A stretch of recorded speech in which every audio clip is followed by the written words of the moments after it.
Back here on First Things First, and we are going viral. Now, we showed you the monster dunk by Zion Williamson. Look at that. Check out this block by the Duke commit. Oh, no. Oh, that's number 2 again. The kid that he dunked on. Oh, let's pull it number 2. The kid that he dunked on just got. Oh, what are you thinking? I mean, look at that. Now that's what you call having a bad day in high school, a whole nother meaning. Nice. Zion.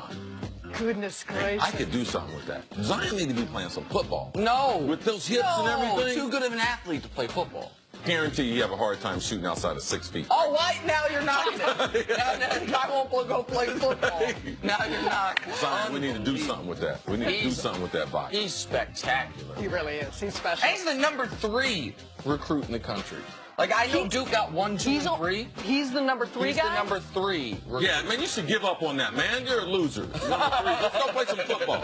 We'll get you 5 What stars. position are you playing? Tight end? Tight end, outside linebacker. Yes. Rush 34. I have him standing up, coming. Go drop it in the coverage.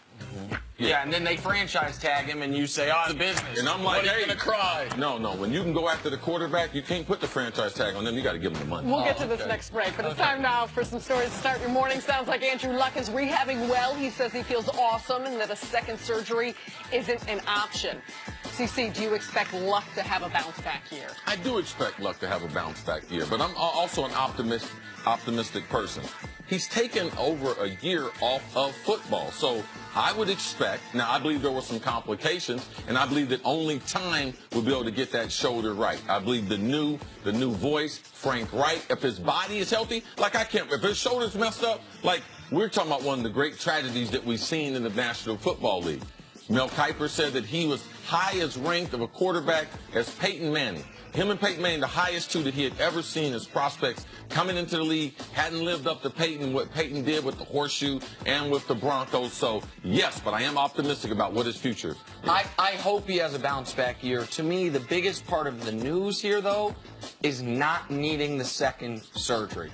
I think if we found out Luck was going to have another surgery, we were going to have to start asking the question, is Luck going to play again? And if he plays again, is he ever going to be the guy that Mel Kiper and so many people thought he could be? Now, that might still be a question. Can he reach that potential? But it doesn't appear his career is in jeopardy anymore, which, if he had a second surgery, we would be wondering, did the Colts just mismanage and bungle seemingly an unbungleable situation? I just made up a word. Unbungleable? Unbungleable. Yeah, correct him, because he corrects me. I don't even want to repeat that word. I don't think I could pronounce it. John Gruden says he knows he will have a big target on his back in his return to the Raiders. He says, quote, everybody is going to want to kick my expletive. CC, do you think Gruden gets the Raiders to the playoffs? Look, I think the Raiders are in a good position. I thought from a front office standpoint, they've done a good job as far as drafting players, the free agents that they've added, haven't spent a whole bunch of money. So I thought that they are a double-digit win team. I believe Gruden will help them. But to think that the NFL is after John Gruden, no, John. I mean, you ain't been no big winner in the NFL. You won 1 championship with Tony Dungy's players in Tampa Bay. Ain't nobody coming after you. All 32 teams, they're after the team. You think Philadelphia before, we did not hear one player on Philadelphia before Super Bowl 52 say, you know something, I'm going to kick Belichick's butt. No, because the coaches aren't on the field. Come on, John. I like it. You spent too much time around me. The John Gruden slander is starting to rub off on you. I'm here for it, though. No, I don't think the Raiders are going to make the playoffs. And Cece's right. This is not about you.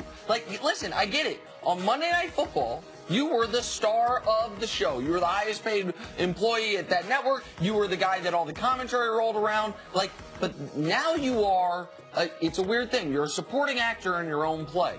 I get you're the one pulling all the strings, but Derek Carr is the star. And then it's Khalil Mack. And then it might be Amari Cooper. And we're talking about Michael Crabtree.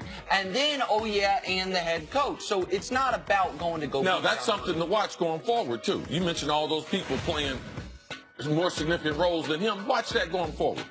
Absolutely. College basketball. Louisville will be forced to vacate 123 wins, including their 2013 national championship. That means they'll also have to take down their championship banner. CC, what's your reaction to all of this? The NCAA, I mean, they act when they're not supposed to act. When you want them to act, they don't do nothing. So now the most significant things they're going to do now, oh, we're going to take down the banners. Like, we don't know that Louisville won. We don't know that Ware and that team went on that tremendous run. Like, no, we do know. Does it penalize the team? I don't think it's that penal to the team. I do believe that when you are in violation of what the rules are, you should be penalized. But for me, bringing down the banners, it's not the penalty that I think is the necessary thing to do. I believe it's overrated bringing the banners down. The thing is this, it's tough to penalize a college program because do you want to penalize players in the future that have nothing to do with it? You want to say, Louisville, you're ineligible for the 2018 NCAA tournament for things guys who are now professionals. Yeah, it's not these kids' fault. It's not their fault. But the other thing is, but you also can't erase the history books. Can't get the neuralizer from Men in Black and take our memory away. We all remember that run. And so there's no great way to do this. Now, Louisville is the first team in the Final Four era to have a championship vacated. We've seen Final Fours vacated. We've never seen a championship vacated till right now. Finally, Kevin Love says he's about a month away from returning to action. Love has missed the last 7 games with a broken hand. Nick, are you confident he'll be able to jive with the new look Cavs? I am. I think Kevin Love got a new lease on his career with the Cavs because, as I alluded to a few times on the show, and then people maybe more reliably reported on what I was hearing, it wasn't just Isaiah Thomas that confronted Kevin Love. It was also Dwayne Wade that confronted Kevin Love about, why'd you leave? Were you really sick? Well, those two guys are now gone for different reasons, but they're now both gone. Also, we had seen the reason Kevin Love was an all-star, even though he didn't get to play in the game, when he went to the all-star game with his denim jacket underneath a blazer, which is not necessarily the best look, but I'll leave that to Chris Carter to explain. Kevin Love got there based on the strength of how he played pre-Isaiah Thomas when he was the Cavs' number 2 option. He now will be the number 2 option. Like, Rodney Hood's a good shooter. George Hill's a good point guard. Jordan Clarkson's a good backup. But none of those guys are going to have plays run for them. Except for maybe some spot-up threes. The guys who are going to have plays run for them is LeBron and Love. So I think for all these reasons, because of the guys who left and because of how he was playing back when he was the number 2 option, I'm very optimistic about Love with the Cavs when he comes back. I'm with Nick because of 2 things. Number 1 reason, LBJ, trusting. That's the number 1 reason. So you know he will be in critical situations. You know he will play a significant role because of what he's done with LeBron James. And number 2 is LeBron can't play without shooters. And Kevin Love is a knockdown shooter. So those 2 reasons, he's got to be on the court. So I just believe it gives them, because they have more talent and they have more youth, because Kevin Love, one of the criticisms in seeing Kevin Love on a daily basis, we saw him in Minnesota, but from afar. So his 24 and 12, like, what was it really? When we saw him with Cleveland, we saw he was not as athletic as we thought that he was. So now with this younger group of guys, they got far more athletic. In the backcourt, they got far more athletic with Nance. So the things that we were expecting from Kevin Love, we don't have to expect so much. So I'm optimistic about what I'm going to see. And while the Cavs aren't going to have a great defense, they can have a top 3 offense when Love plays the 5, which now he will be able to do. When you have LeBron basically up top and you have Hill, Hood, Corver or JR or Sarah, if you can get out there and get some shots up, and Kevin Love, 4 shooters around LeBron, that offense is going to be very difficult to guard, and Kevin Love can play the center position where he was dominant offensively. But probably not denim and leather? No, you can't. I mean, Kevin Love is fashionable. You're with the NBA on the regular. Yeah. Kevin Love has some nice wardrobe. Like, I'm just telling you, Kevin Love is one of the best dressers, one of the most consistent dressers in the NBA. Well, he wasn't on All-Star Weekend, bro. Well, hey, Nick, everyone can't be as consistent as you. Oh, okay. Thank you, CC. We're going to go back to the NFL. After a stellar first season, Dak Prescott struggled a little in year 2 as the Cowboys missed the playoffs. Former Pro Bowl quarterback Ron Jaworski said Dak started to lose some confidence last year. CC, what does Dak need to do to improve in year 3? Well, when you drop 5 to 8 points as far as completion percentage, you're going to lose confidence. When you lose football games, you're going to lose confidence. When they stop stacking the line of scrimmage the way they did for Ezekiel Elliott and start playing coverage, you start throwing interceptions, you're going to lose confidence. Sports is about confidence, but you can't have some false confidence. You can't be like you got confidence you're not successful. So being successful breeds confidence. He wasn't as confident this year, but the people around him didn't play well. The offensive line. I mean, there's a reason why they made a change in the offensive line coach. There's a reason why they made a change at the wide receiver coach. Figure it out for yourself, because those two positions, they let Dak down. Now, in critical situations, did his fundamentals, did his eyes watch the rust, did he keep his head down the field? No, some of those things did. They did creep in. But as a young quarterback, I just know from year 1 to year 2, you learn more football. Now, how much can you appropriate to the game? I didn't see it appropriated, but I know Dak. He learned more football and he can do more things.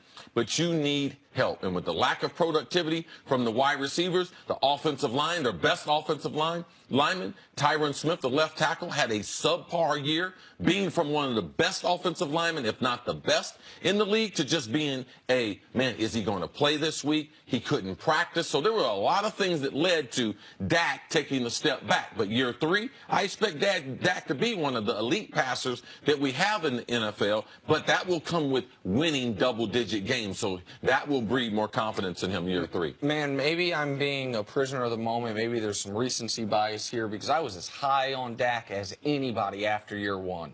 But there were some so many, to me, red flags in year 2. I understand the circumstances weren't perfect, but to go from one of the most efficient quarterbacks, single seasons we've ever seen, certainly the most efficient rookie season we've ever seen, to a below-average quarterback, and have the reason being you did have the very best offensive line in the league. And now this year you just had a slightly above average offensive line. You did have 16 games with Ezekiel Elliott, and now you only had 10 games with Ezekiel Elliott. He still had better production from his running game over the course of the season than the vast majority of quarterbacks. He still had a better offensive line than the vast majority of quarterbacks. Now, what he didn't have was better offensive weapons on the outside than the vast majority of quarterbacks, but I don't know where he's getting those weapons this year. Yeah, they could draft a tight end or a wide receiver in the first round, but it's not like this is a great free agent crop of wide receivers. We just saw Jarvis Landry get franchise tagged, and I don't think he's an amazing player, but he would have been the best wide receiver the Cowboys had. I don't know that the Cowboys are going to be able to drastically improve the team around him. And if they don't do that, then it's on Dak. And I didn't see last year during the course of the Zeke suspension that he was able to overcome that and take it to the next level. I didn't see evolution over the course of the year. I was truly surprised and disappointed with what I saw from Dak over the entire course of the season. If one thing happened, if Tyron Smith, the left tackle, was healthy, if he was practicing and playing every game, offensively, they're going to solve a lot of their problems. The reason why? Because they're going to have a dominant running game. And when you have a dominant running game, it's only 65 to 70 plays. You got 35 to 40 plays right there. You don't even have to book. So you're only calling another 25 to 30 plays just based on situation. So the game becomes easier. You can't just blame it on the quarterback. When you have free runners in the backfield, when you're not getting as many yards on first down, Ezekiel Elliott in his rookie year, he rushed for 1,000 yards on first down. When you don't duplicate that productivity, other people are going to suffer. And you saw the quarterback suffer. When you throw the ball, it's incomplete. It only tells one story. Did somebody drop it? Because when you drop, they stop drives, stop you from getting first downs. So we're not talking about all these things that happen. Lack of productivity from the tight end, lack of explosive plays. So it's not Dak. I've watched enough football. I see the Dallas Cowboys. They have so many problems around them. It's just easy to blame Dak. So does it make a difference that teams can scout him better or saw more film or can game plan better after seeing a guy for a full year? Yeah. Does that make a difference? Jaworski said in his comments, there's 30 guys sitting in a room and they know what you can't do. That's one of the things that people say when guys in the league have success, they make an excuse. Oh, no one's seen them before. Then they continue that success. It's like, oh, this guy's adjusted to the game. When they don't, they're like, oh, they figured them out. Well, part of it got figured out also, was that level sustainable for real? So we could blame it on 30 guys in a room, but I've never seen a meeting where there's 30 guys in a room trying to figure out one player. But nice try, Jaws.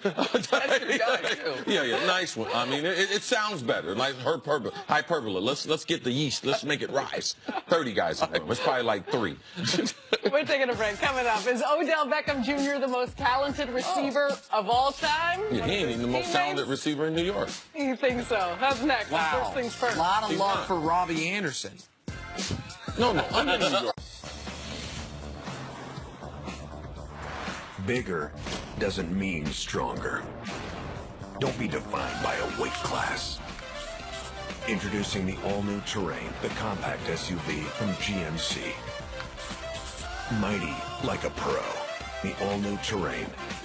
Current lessees switch to GMC and get this low-mileage lease on this all-new 2018 Terrain SLE for around $249 per month with $499 due at signing. There's no flavor in the world like Popeye's sweet heat butterfly shrimp. They start out a little sweet and then comes a little heat. You can grab 8 shrimp plus a side and a biscuit for just $5, or mix in some tenders with my surf and turf.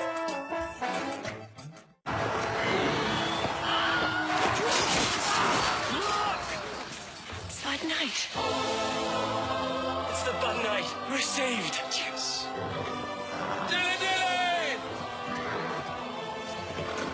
Time to do what must be done.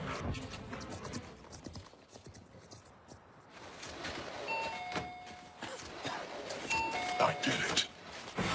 Here's to the friends you can always count on.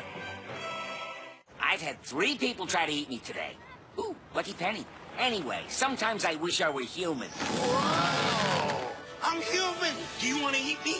Would you like to eat me? Nobody wants to eat me! There's nothing better than baked empanadas. Extra spicy move. I'll top tacos. Chicken. Carne asada. I'll confess, hard shell. Solo con Coca-Cola. My tacos are best with a Coke. The hurricane comes, we gotta go. From the director of The Fast and the Furious. What the hell was that about? The treasury's being robbed. Just go save the world. I think you're a little psychotic. I think you're a little bit right. Look out! That thing wants to swallow us whole.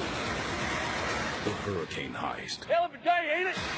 Rated PG-13. Only in theaters March 9th. DirecTV gives you more for your thing. Your top-rated thing. That 5 stars, 2 thumbs up, 12 out of 10 would recommend thing. Because if you only want the best thing, you get the #1 thing. DirecTV is rated #1 in customer satisfaction over cable. Switch now and get a $200 reward card. More for your thing. That's our thing.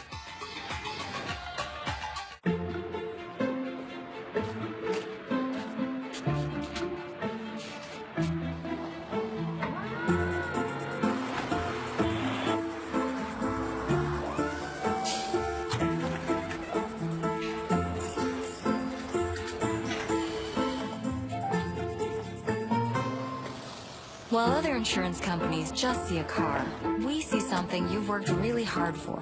So why not give it the protection it deserves? Ain't that cute? Shoo, boy. It made sense when you saw how happy that ice cream made him. But now you just feel like a moron. Lucky for you, Husky Liner floor mats come with a form-fit edge that contains a spill like no other. Good job, guy. Now you never have to worry about your floorboards again. Husky Liners. Guaranteed for life. I'll never find a safe used car. Start at thenewcarfax.com. Show me minivans with no reported accidents.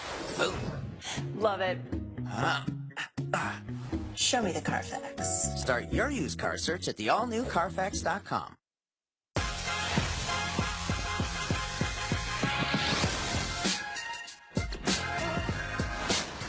Back here on First Things First, and Coach Mangini is back. Him and Nick, come on, the secret handshake. How are you? A second one? Well, when we split the segments up, when we go consecutive segments, we just do a hello and a goodbye handshake. You know But this when we is flu season, too. Oh, yeah, that is true. You seem like a healthy guy, though. I'm healthy. We're good. Okay, Absolutely. good.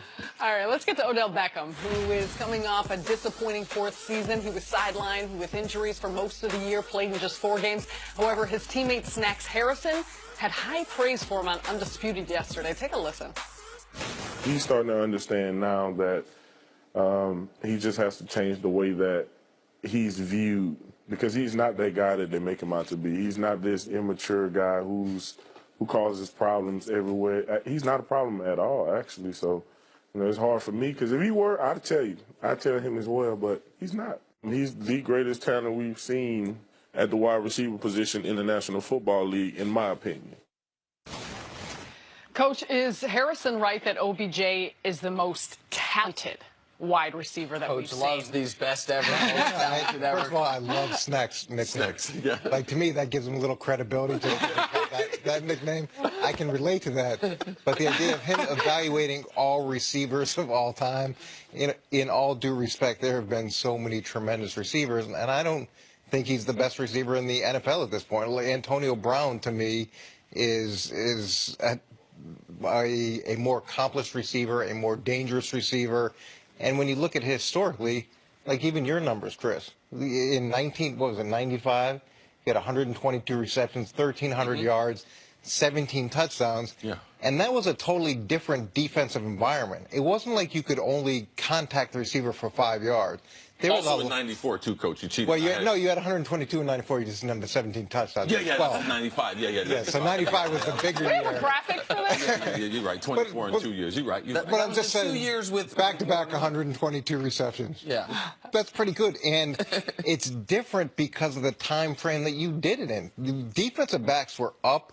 They could contact you. They could contact you after 5. They weren't calling that stuff anywhere near what it is for wide receivers now. There's so much protection in the passing game that numbers jump. So even if a receiver has bigger numbers now, you got to put a little asterisk by it because all the rule changes. Can I just real quick for you answer? I'm watching these highlights like a hawk, trying to find one touchdown where maybe the ball moved, where maybe it wouldn't have been a touchdown, and you secured them. You think they would be having me on the committee? You think they haven't watched the video? I was trying to take one of those touchdowns away. It was actually 16, but no, I couldn't. Go ahead. Why is that? Why were you looking for that of all things? Because it was fun. But go ahead. Sorry. Because that's his guy, OBJ. That's what. So he's trying to look for some type of how he can get in there. But Coach, you make a great point. I got a lot of respect for Snacks, and also Snacks is one of the mentors to OBJ. So this is just not a guy on the team. He has great perspective. He's a friend of the show, and he just has not seen all the things that I've seen. And I'll just stay with the current game right now, just for a short time. Antonio Brown and Julio Jones are very, very special in themselves. Julio Jones is the prototype. If we were to have size, speed per position, we would have a guy. It would be his silhouette would be Julio Jones. 6'3", about 205 pounds. Run somewhere between 4.45 and 4.35. Like, those would be the things. Can run shallow routes, can run a bubble screen, is good in traffic, can take physical contact because of the physical specimen that he is. He's not a diva. No maintenance. One of the hardest workers you've ever seen. So when you make a silhouette of what we have in the game, and on the other perspective, Antonio Brown. Nick, you said he is what in NFL history? He is the best. I think he is the best receiver under 6 feet tall that we've ever had. I think he's the best. Certainly the most accomplished. Coach rolls his eyes. Now, that right there is saying something in itself when you look at the greatest players that have played the game. Now, for me, I mentored Larry Fitzgerald since he was 14 years old. He's going to be a first ballot Hall of Famer. I just had another guy who I mentored, Randy Moss. He's a first ballot Hall of Famer. Now, he's not the prototype. He's 6'4.5". He's off the charts. He can run between a 4.25 and a 4.35 on a bad day. So he is a mismatch. He is a nightmare. I have seen no one that puts more fear in the defense when he gets off the bus than Randy Moss. Jerry Rice, I saw him get double teamed at the goal line, a lot like Calvin Johnson, but I haven't seen teams that have the type of coverage tilted towards Randy Moss the way that they've seen. But Jerry Rice's ability to do it and repeat it and to change his goals and to stay focused, it makes him, it's not about talent. Jerry Rice, it's a talent to be a grinder. It's a talent to run great routes. It's a talent to be able to catch the ball in big games in traffic. That's a talent in itself. So it's just not pure athletic talent when you go to judge a wide receiver. Work ethic. There's a talent to work ethic. Yes. Like that's the point that you're making on Jerry Rice, is that if just from raw measurables, I believe the most physically talented receiver we've ever seen is Randy. From height, speed, vertical leap. I mean, there was, you mentioned, you're right, Julio is the prototype, and Randy is like the prototype on steroids, not literally but figuratively, like off the charts. The reason, though, that Randy is not considered the greatest receiver of all time, Jerry Rice is, Rice took a lesser amount of talent, even though still very talented, extended his prime to a 14-year prime, and the continual grind, the legend about the hill and his training, and the story you told earlier, if people weren't watching, that he scored 3 touchdowns in the Super Bowl, separates his shoulder, shows up to the Pro Bowl, and wants to spat it up on the table. They had to remove him from the game, Coach. Like, he had to, they had to tell him, Jerry, we're not going to let you play. We're not going to pass you on the physical. Now, he destroyed the Chargers in Miami in that Super Bowl. So that, to me, is a skill and a talent. So, and when you look at those guys as a defensive coordinator, and you're trying to take them away, and you're doing things to take them away, and they're still able to complete balls, and they're still able to find ways to catch the ball and beat double coverage, that's incredibly frustrating. To me, that's a different level of talent.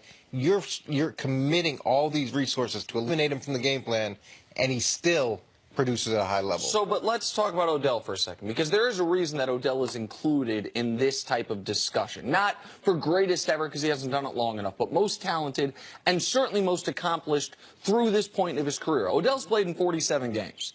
No one in NFL history has more 100-yard receiving games. No one in NFL history has more catches through 47 games. Only one guy, Lance Allworth, has more yards through 47 games. Only 3 wide receivers have more touchdowns through 47 games. So his level of production through this part of his career is off the charts. He is the standard bearer. And the thing that I have so much respect for Odell on is, even at his size, not only does he run every route, but there is not a clear way that you can disrupt his route. Like, people would wonder. There is no perfect defense for him, because even if you're in great position, he has amazing hands. I would say he needs to cut out some of them drops. But spectacular catches, he's one of the top 5 as far as hands, one hand, left or right. So even if you have perfect coverage, he's going to be able to catch the football. His ability to get off on releases, he is phenomenal. He is one of the best that I've seen. If you put a guy in bump and run, he can make that guy open up his hips and change direction. He can run any route in the tree. He can go from 0 to 60 as fast as we've seen anyone do it. So when he catches the ball, when he can get up to full speed faster than I believe anyone that's playing the game right now. And his ability to take the most mundane, simple route and be able to plant it in the end zone and score a touchdown, that to me is real special. Just real quick before you jump in, Coach, the thing you mentioned about the releases. So this is something, just as a guy that's always been a fan of the game, I obviously didn't play football, even in high school didn't play football. It's never something I've watched, like how a wide receiver gets off the line. This summer when we were in Los Angeles, and we were able to go to Odell's workout, and you were working with on some things, it's one of the things you focused on. So I asked you about it afterwards. I tried to learn, like, what are we talking about here, really? And what Chris explained was, and tell me if I'm mangling this, is if you can have a great release to where they can't play you bump and run, they have to play off you. And with Odell, what that allows for is that slant, that quick slant's going to be open all the time if they're playing off you. And what we see with him, as good as any receiver that I've seen, is that he can take that quick slant to the house. He can take that 6-yard slant. We talked about Jarvis Landry's team at LSU. He lives on that quick slant, but he takes it 6 yards. He takes it 7 yards. Odell can make one guy miss and take it 60 yards. That's one of the things that makes him so special. Right, and Coach Mangini will be able to go to this. Jerry Rice, he's the one who made the West Coast offense special because of their ability to throw the ball quick, get the ball out of the quarterback's hand. Jerry Rice is the only one in the West Coast offense that has compiled those types of numbers and touchdowns, because he's the first and original take it to the house on a quick slant. Yeah, and those catch and runs.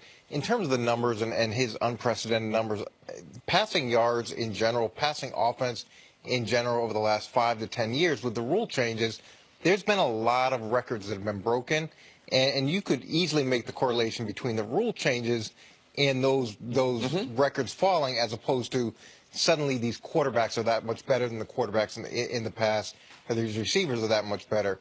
In terms of the release, the receiver's ability to get the defensive back to open up his hips, to move, we're constantly teaching DBs, you're going to be like this chair. Right. Make the guy either go through you or go around you. But what you can't do is slide to one side or the other and give him a clean release. And Odell does create a lot of problems at the line of scrimmage because he's, if you miss, it's probably going to be a home run. Coach, we really appreciate you coming. Nick especially. Nick especially. Good to see you. Good to see you. Coming up, is it time to worry about the Warriors? Steve Kerr has something to say about that. That's next on First Things First. That's great. Thank you. He's the best receiver with yellow hair.